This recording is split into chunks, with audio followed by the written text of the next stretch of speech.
সংজ্ঞায়িত হচ্ছে। আমার সোনার বাংলায় আইন শৃঙ্খলা বাহিনী যদি আন্দোলনকারীদের নিরাপত্তার জন্য হুমকি হয় তাহলে এই আন্দোলন কমবে না, বরং আরো অনেক দূর যাবে, এতটুকুই বলতে চাই। সাংবাদিকদের জন্য এই মুহূর্তে শব্দের ব্যবহার যথাযথ করা, অন্য বিরুদ্ধে একত্রিত থাকার আহ্বান জানাচ্ছি। সকল ধরনের বেসিক রাইটের আন্দোলন একটা কমন চেহারা হচ্ছে সরকারের আইন শৃঙ্খলা বাহিনীর নিপীড়ন। ততক্ষণ পর্যন্ত নারীর নিরাপত্তা নিশ্চিত করতে সক্ষম না যতক্ষণ সকল ধর্ষককে বিচারের আওতায় আনা হচ্ছে। বিচার প্রক্রিয়ায় আনা ও তা যথাযথ সময়ে সম্পন্ন করা এখন আইনের থেকে বেশি গুরুত্বপূর্ণ।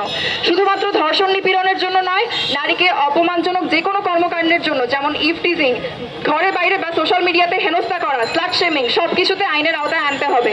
ভিকটিম ও তার পরিবারের সর্বোচ্চ নিরাপত্তা প্রদান ও বিচার প্রক্রিয়া চলমান রাখতে হবে।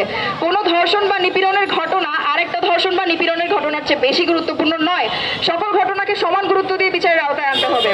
শিক্ষা প্রতিষ্ঠান ও কর্মস্থলে যৌন নিপীড়ন বিরোধী সেল গঠন ও তা কার্যকর করতে হবে। এবং ধর্ষণের সংস্কৃতি, যেটাকে আমরা রেপ কালচার বলি। আইন শৃঙ্খলা বাহিনী যদি আন্দোলনকারীদের নিরাপত্তার জন্য হুমকি হয় তাহলে এই আন্দোলন কমবে না, বরং আরো অনেক দূর যাবে, এতটুকুই বলতে চাই। কিন্তু বর্তমানে বিচারহীনতার সংস্কৃতি এই অপরাধীদের অপরাধ করার জন্য সাহস যোগাচ্ছে। আমরা এমন একটা সমাজে বাস করছি যেখানে নারীরা রাতে একা চলতে ভয় পায়, এমনকি তারা দিনে একা চলতেও পারে না। তবে অপরাধী তারা বুক ফুলিয়ে চলাচল করে। আমাদের দেশে পর্যাপ্ত আইন আছে, তবে সেই আইনের সঠিক ব্যবহার কোথায়? সমস্যাটা কি সেটা জানা, একটা অপরাধকে সংজ্ঞায়ন করা সংবিধানে এবং পেনাল কোডে সেটা সংবিধান করা। তবে আমাদের দেশের যে সংবিধান, আমাদের যে পেনাল কোড, সেইখানে কি ধর্ষণের সংজ্ঞায়নটা পর্যন্ত ঠিক মতো আছে? ধর্ষণের সংজ্ঞায়নটা শুরু হয় ইংরেজিতে ওয়েন আ ম্যান দিয়ে, মানে একটা ম্যান ওমেনের উপর যেটা ইনফ্লিক্ট করছে, শুধু সেটাকে আমরা আইডেন্টিফাই করছি ধর্ষণ হিসেবে।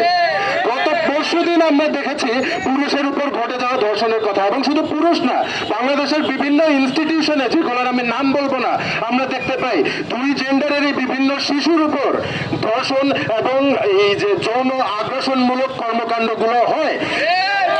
এই কর্মকাণ্ডগুলোই যখন আমাদের সংবিধানে এবং পেনাল কোডে ধর্ষণ হিসেবে সংজ্ঞায়িতই হচ্ছে না, তখন বিচারের আওতায় আমরা এটাকে কিভাবে আনবো?